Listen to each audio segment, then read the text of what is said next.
নাগরিকদের আধুনিক প্রযুক্তি নির্ভর ও জনবান্ধব ভূমি সেবা প্রদানে ভূমি মন্ত্রণালয়ের উদ্যোগে রাজশাহীতে শুরু হয়েছে 3 দিন ব্যাপী ভূমি সপ্তাহ। বিস্তারিত জানাতে যুক্ত হচ্ছেন সহকর্মী কাজী শাহেদ। শাহেদ, যেমনটি বলছিলাম, 3 দিন ব্যাপী ভূমি সপ্তাহ আয়োজন করা হয়েছে এবং সেই 3 দিন ব্যাপী চলবে এই আয়োজন। কি কি থাকছে এই আয়োজনে, আমাদেরকে বিস্তারিত জানাবেন।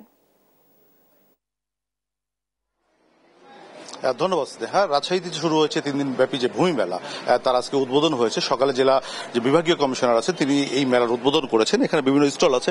মূলত নাগরিকদের ভূমি সম্পর্কে বিভিন্ন ধারণা দিতেই আজকের এই মেলাটি শুরু হয়েছে এবং দেশব্যাপী মূলত এই মেলা চলছে। রাজশাহী জেলা প্রশাসন বলিয়া ভূমি অফিস চত্বরে আজকের যে ভূমি মেলাটির আয়োজন করেছে। সকাল থেকে নাগরিকরা এসেছেন এখানে, তাদের যে জিজ্ঞাসা ভূমি সংক্রান্ত সেগুলোর সম্পর্কে ধারণা নিয়েছেন এখানে যারা ভূমি সংক্রান্ত কর্মকর্তারা আছেন তাদের কাছ থেকে।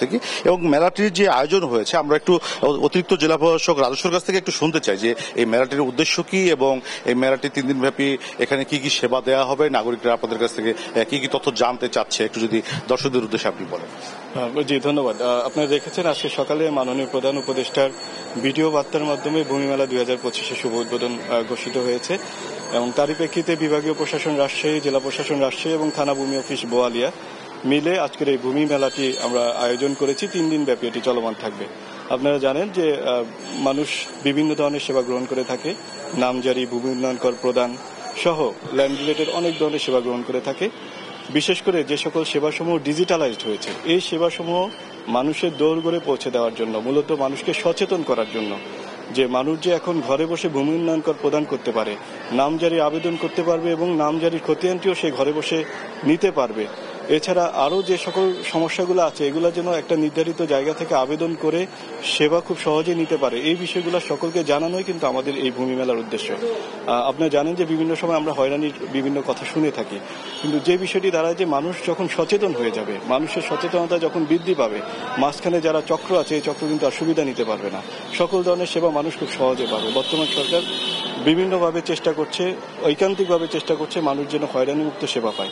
ধন্যবাদ আপনাকে আমাদের সঙ্গে যুক্ত হওয়ার জন্য। আমরা কথা বলছিলাম অতিরিক্ত জেলা প্রশাসক রাজস্বর সঙ্গে। তিনি যেটি জানিয়েছেন যে ভূমি সপ্তাহ মেলা যেটি শুরু হচ্ছে, এখানে যারা ভূমি সংক্রান্ত যারা সেবা নিতে আসবেন তারা যেন হয়রানির শিকার না হন, এগুলো বিষয়ে তারা এখানে নাগরিকদের সচেতন করবেন এবং ভূমি অফিসগুলিকে ঘিরে এক ধরনের দালাল চক্ররা তৎপর থাকে, তাদের সম্পর্কেও যেন সাধারণ নাগরিকরা সচেতন থাকেন সে বিষয়ে পরামর্শ দেওয়া হবে এবং নাগরিকদেরকে উদ্বুদ্ধ করা হবে যে ভূমি যেহেতু ডিজিটালাইজেশন হয়েছে সেখান থেকে তারা যেন অনলাইনে এই সেবাগুলি পেতে পারেন বা এই ধরনের সেবা যে তারা সরকার সুবিধা রেখেছে সেগুলো মূলত এখানে এই ধারণাগুলি দেওয়া হবে। আমরা যদি একটু বুথগুলি দেখানোর চেষ্টা করব, এখানে ভূমি উন্নয়ন কর, ই পর্চা সেবা, এগুলো সব ধরনের সেবার যে ভূমি সংক্রান্ত আছে এবং ভূমি ই মিউটেশন যেসব সুবিধাগুলি আছে এবং ভূমি সংক্রান্ত যে তথ্যাদি প্রয়োজন সবগুলোর স্টল কিন্তু এখানে আলাদা আলাদাভাবে রাখা হয়েছে এবং যারা ভূমি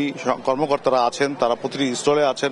নাগরিকরা যারা এখানে সেবা নিতে আসবেন তারা সেখান থেকে এসব তথ্যগুলি পাবেন।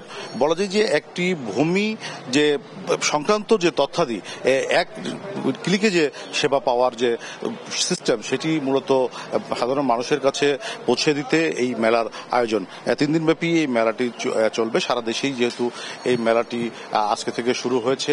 এবারের যে স্লোগান সেটি হলো নিয়মিত ভূমি উন্নয়ন কর প্রদান করি, নিজের ভূমি সুরক্ষিত রাখি, এই স্লোগান নিয়েই আজকের এই মেলাটি শুরু হয়েছে এবং 3 দিন ব্যাপী মেলা আগামী 3 দিন পরে যে শেষ হবে তার মধ্য দিয়ে মূলত নাগরিকদের ভূমি সংক্রান্ত যে ভয়, ভীতি বা প্রতারণা আছে তা থেকে মানুষকে দূরে রাখার কৌশল হিসেবে সরকারের এই আয়োজন। তো রাজশাহী থেকে এই ছিল স্নেহা, আমার কাছে সর্বশেষ। ফিরছি স্টুডিওতে। শাহেদ, আপনাকে ধন্যবাদ। দর্শক, শুনছিলাম রাজশাহীতে আয়োজিত ভূমি মেলার সর্বশেষ খবরাখবর।